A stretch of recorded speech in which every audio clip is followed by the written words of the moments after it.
అందరికీ ప్రైజ్లాడండి. కుటుంబ కలహాలకు కారణమైన స్త్రీ హాగరు.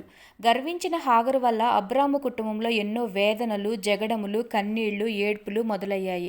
శారాయి తొందరపాటు పని ఫలితము గృహంలో నెమ్మది లేకుండా పోయింది. శారాయి తన తప్పును తెలుసుకోవడం మానివేసి తన భర్త అయిన అబ్రాము మీద విరుచుకుపడింది.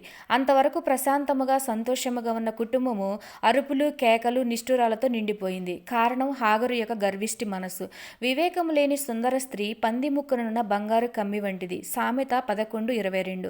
హాగరు గర్వమును బట్టి వివేకం కోల్పోయింది. తన యజమానురాలిని చేసిన త్యాగమును గుర్తించలేకపోయింది. దాసీగా ఇంటి పనులు చేస్తూ గుడారపు ద్వారం దగ్గర కనిపెట్టుకొని యజమానులు పిలిస్తే గాని లోపలికి అడుగు పెట్టుటకు వీలు లేని పరిస్థితి నుండి విడుదల పొంది స్వతంత్రముగా గుడారము లోపలి భాగంలోనికి వెళ్ళగలిగిన స్థితిని పొందుకున్నందున అణిగియుండుటకు బదులు తన యజమానురాలిని నీచపరిచింది. అయితే శారాయి, నా ఉసురు నీకు తగులును, నేనే నా దాసిని నీ కౌగిటికి ఇచ్చిన తరువాత తాను గర్భవతినైనని తెలుసుకున్నప్పుడు నేను దాని దృష్టికి నీచమైన దాననైతిని. నాకును నీకును యెహోవా న్యాయము తీర్చునుగాక. ఆదికాండము 16:5. దేవుని వాగ్దానానికి కట్టుబడి ఉండక అబ్రాము తన భార్య అయిన శారా మాట విని హాగరును భార్యగా స్వీకరించాడు. దాసి అయిన హాగరు గర్భవతి అయి తన యజమానురాలిని నీచపరిచింది. ఇప్పుడు శారాయి అబ్రామును నిందిస్తోంది.